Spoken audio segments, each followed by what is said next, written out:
Actually, it is getting hard. We need another tools. But again, I'm telling you, what I tell you is that it ebbs and flows with insurance companies.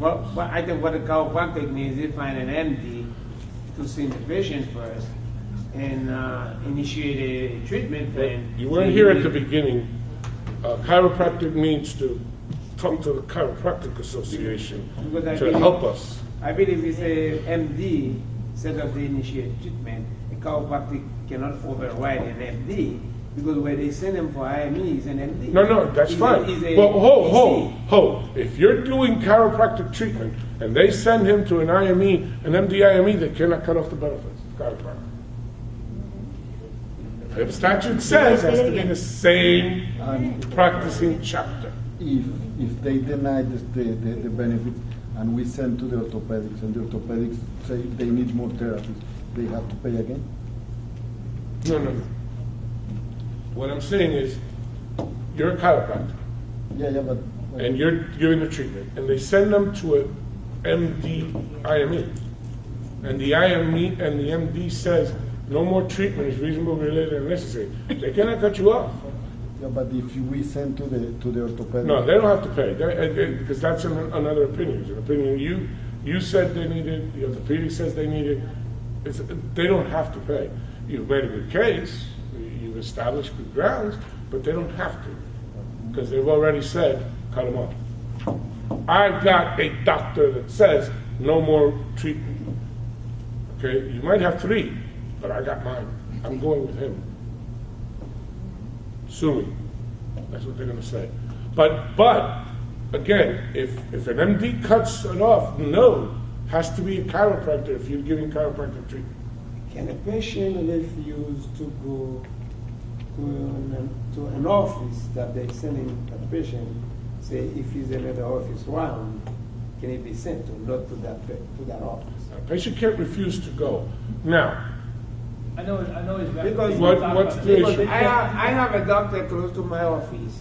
I never seen a patient who went to that office without say no more treatment. Not even a single one ever got a chance. All of them. To say some of them sometimes you find, some of them don't. Because whenever you just see a note coming back, say, or they didn't even send it to the patient, they don't need no more treatment. That's when the doctor did not cut them off. Mm-hmm. So they still be able to come to the doctor. They didn't send them nothing, no note say whatsoever, either way or not.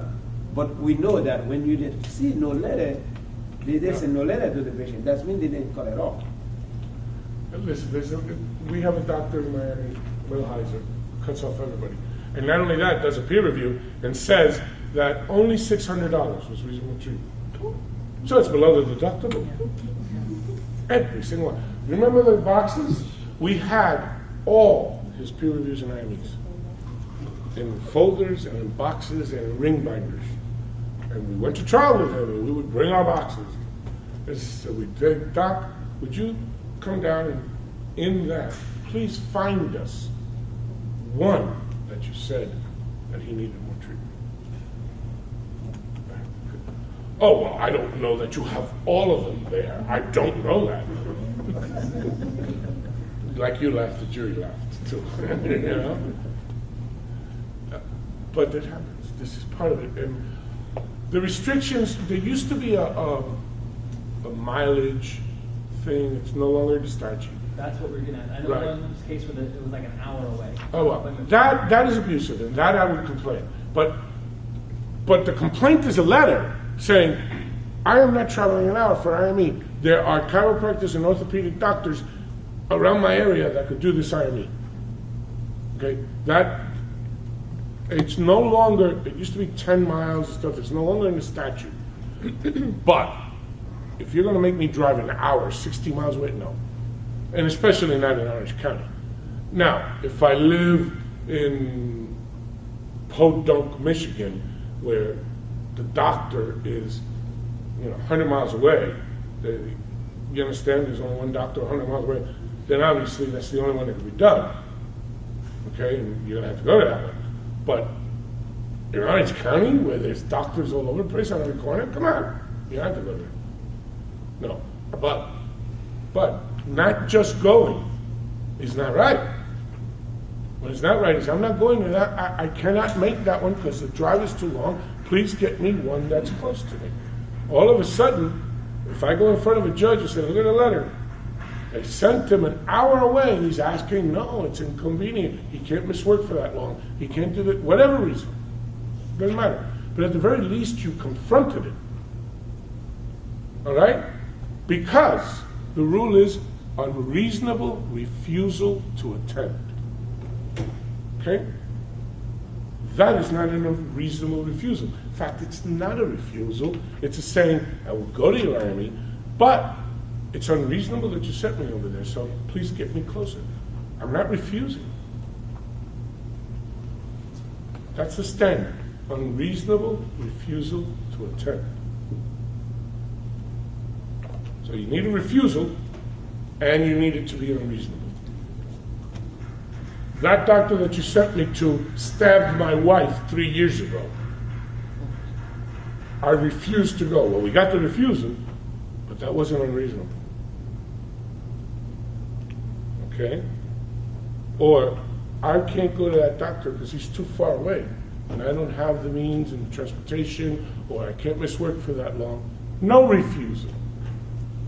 Please set it with a doctor closer. No refusal. Play the word game. Play the game, guys. They play it real well. We can play it too. What about the transportation? What do you mean? Like when the clinics, like some patients, they don't have a car, so the clinic have to provide them a car to locate them for the treatment. There's been a lot of litigation on that years ago. It didn't go very favorably for us about being a cost that they would reimburse. I'm going to be honest, I haven't been asked that question in such a long time. I have not looked into it in a long time. I'd have to again look at. Have you crossed it? I've run into it, and Because I remember when it was hot litigation, we were not doing well with it. yeah, there's look at the CPT codes that you're using for billing for transportation, because the defenses that I've seen is that if it's not for emergency transportation, then you can't bill for that. Remember, you can't give a treatment for the convenience of the patient or your convenience.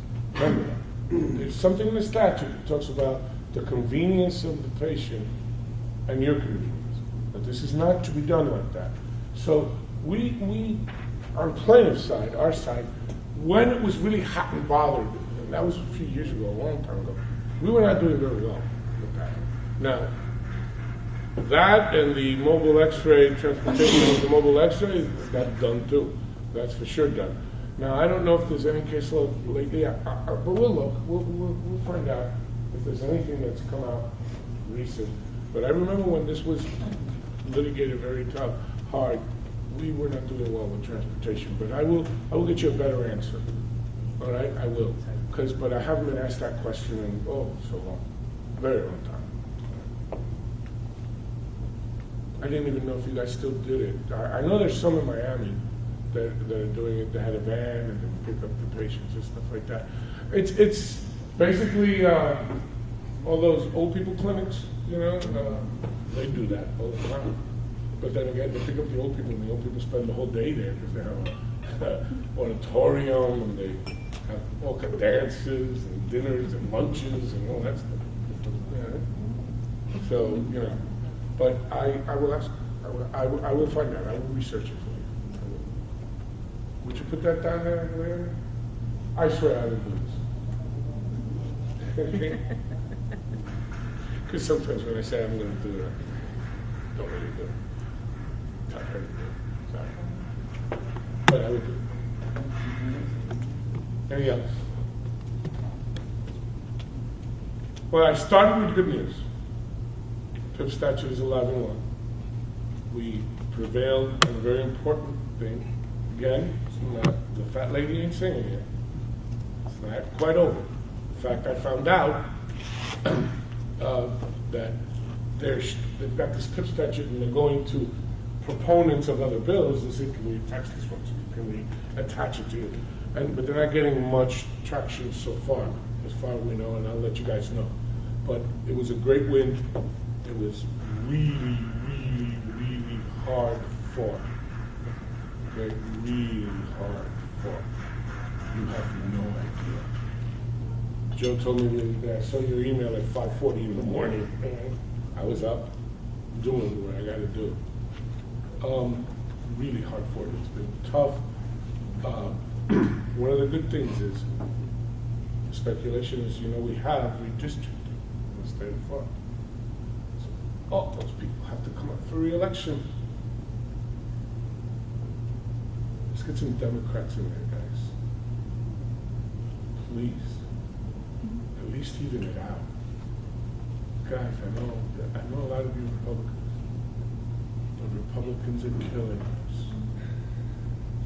Vote for a Republican president of the United States. But in Florida, get respect from Democrats who love it. Okay? I'm telling you. Lawton Childs was the last real Democrat. All these changes that you've seen in PIP, like in 2008 and even in 2002 and stuff, when it began to get tougher, all those were presented to him all the time and he would veto them. Because he was a Democrat. And Charlie Crist, thank God, was the most Democratic Republican I've ever seen in my life. Okay? And he saved PIP back in 2007. He saved it. Okay? So these guys don't care. Because the insurance companies are saying, what do you want to be? You want to be president? We will. Marco Rubio became senator because they owed him. Because he was the bad guy in 2007. All of a sudden, he's become senator of the United States. How do you think he got all that money to run a campaign like that? So again, Democrats, guys, please. It's getting too tough every year, this fight. Thank you. Thank you for coming. Thank you for listening. Hopefully, I've given you some information that you can really use in your everyday thing. There's forms there, too. Guys, one thing, I'm sorry, Neil. Go ahead. One of the things that we can get mixed up was the status reports that was sent to you guys after we received a responsible demand letter, okay? With any issue denying the case. If it's something that we feel that we cannot pursue, we will send you the status report that he mentioned. But in the same letter, it tells you that if you have any information to prove otherwise or to help us, Yeah, read it, the please. case, please call us back. That letter is not just mere that we're just closing it out. We're letting We're you going know to tell you the details. We're going to tell you what they told us. responded, and then you call us back if you have any information, extra information. Help us, okay? Okay. What is my saying in the office? Reading is fundamental. If you read, we might get it. You're going to get those status reports telling you what the insurance company tells us at the demand letter. No, this. If you have information contrary, you have something like that, let us know. Let us know. That's to trigger this too. We'll send the demand letter, on a case. We receive a response advising that it's an MM because they insured didn't mention, the daughter that lived in the household, that was, we sent you this. And you might have had some information, and that's why you gave us the case in the first place. You might have said, no, the daughter didn't live with him. The daughter lived with the mother, okay? Though, she lived with the mother, but she would spend the weekends with the father, and that's what they're saying. Because you knew that, but I didn't know that because the insured told you. This is the kind of thing, those little details that I don't know because it's not in your records. You didn't write that there, okay? You didn't have to, so you didn't care. But while you were giving him hot packs, you were talking about his life. Thank you. We're trying to cover all that. Thank you very much again. Thank you.